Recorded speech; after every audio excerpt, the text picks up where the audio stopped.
at this stage, when you were approached by them, you didn't actually know anything about them, did you? You had no idea who they were. No, I haven't. My manager said to me, "There's this band called Rainbow would like to, audition you for to be their new singer."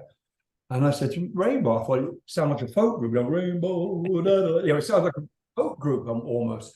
And he said to me, "Well," my manager said to me, "Well, they used to be Deep Purple. Now they've changed the name. Roger Glover is still playing bass, and Ritchie Blackmore is guitar player. They changed the name to Rainbow." So what happened was he wanted to send me over to Switzerland where they were recording, and he said, "You better learn some of their songs." And then anyway, he got in touch with me. He said, "Learn this one. It's called Mistreated." And I learned that one song, and I went over for the audition. And to make a short story even longer, they gave me the job. But what happened was I was so scared of fucking up, to put it mildly, on this song. I thought, well, I won't sing it on microphone. I will sing it off mic. So the mic was over there somewhere. Hey, and the band was playing very loud, and I sang the thing. And when it was over, they were all laughing, and I thought, oh crap, was it really that bad? They stared at me and said, "Yeah, let's do it again." And okay, then we did it again. I was still off microphone. Then Don Harry said, "Graham, how about this time you sing on mic this time?" So the third time through, I sang on microphone. They were just overjoyed. He said, "You're the guy," Wow. And anyway, I went back to England saying to my manager that I didn't think I was right because this wasn't what I was used to singing. I do not R&B, pop, whatever, not like this, which is sort of semi-classical sounding music, very, very sort of heavy for back then. And so he said, "No, you've got to do this to be good for your career." It was good for his wallet.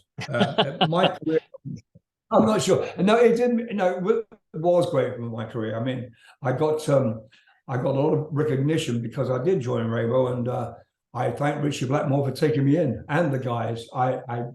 It was such a great journey, and I'm pleased that happened.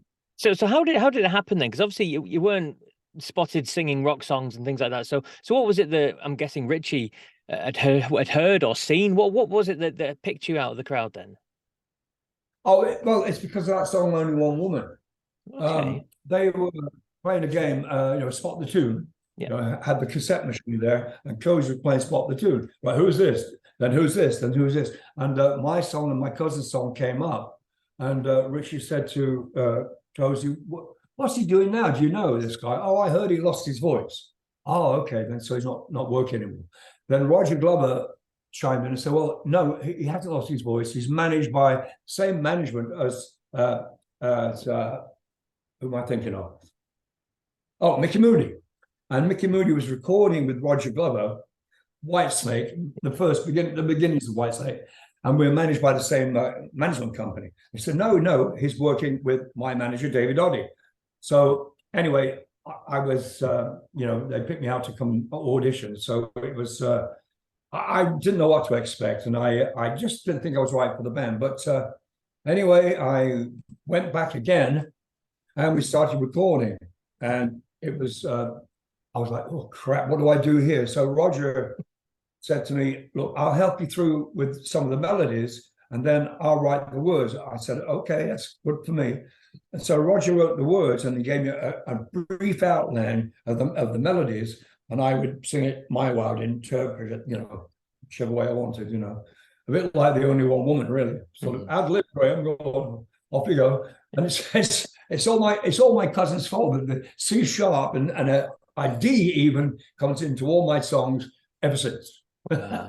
So anyway, but that's kind of how it all began, and it was a lot of fun. Roger taught me a lot. Roger Glover's a great teacher and great producer, apart from anything else, and songwriter. So we made the album in that way. Roger will give me a rough idea how the melody should probably go with the lyric written.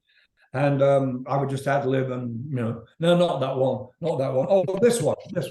So we'd record it, each song was recorded 4 times. Okay. And Rich would come in and he would pick out which one he liked best. No, oh no, this one. Oh, it's not as good as the other. Anyway, that's how we did every song. So it took a long bloody time Yeah. to record because it was all kind of ad lib and this one, that one, no, but I like that one best.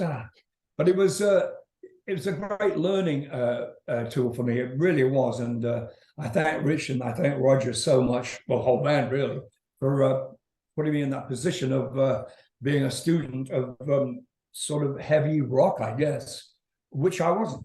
But now I guess I am.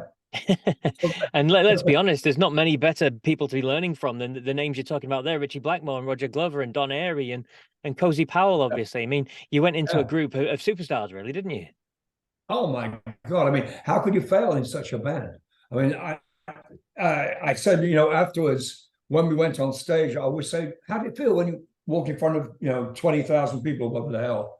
I said, "Well, I always felt comfortable with the band, no matter how shitty I felt. Once I walked out on stage and those guys were behind me, how could it fail? If I croaked or messed up in a song, it didn't matter. These guys were so good, but I never felt nervous. I always felt excited about going on stage with them because they were so damn good. And as I said, how could you fail?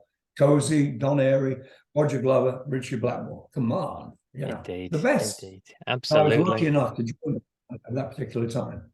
Absolutely. And you mentioned the fact that obviously it was a change for you, but it was a change for the band as well in kind of direction. And let's be honest, people, us humans, we don't deal traditionally well with change. So did you get any negative feedback or anything like that during the early time of you being in the band?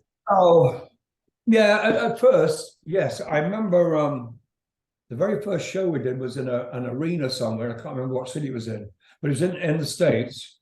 And there were some guys down front of the stage who were like heckling me and go, "Oh, get up, we were Ronnie," calling out for Ronnie Dio. I expected it anyway, I mean, Ronnie was a great singer, bless his heart, wherever he may be. And they were doing all this, I couldn't concentrate. And Ritchie looked at me and he started playing this D chord in a very ding, ding, ding, ding, ding, ding, arpeggio. And I knew what that song was. It was a song called "Will You Still Love Me Tomorrow?"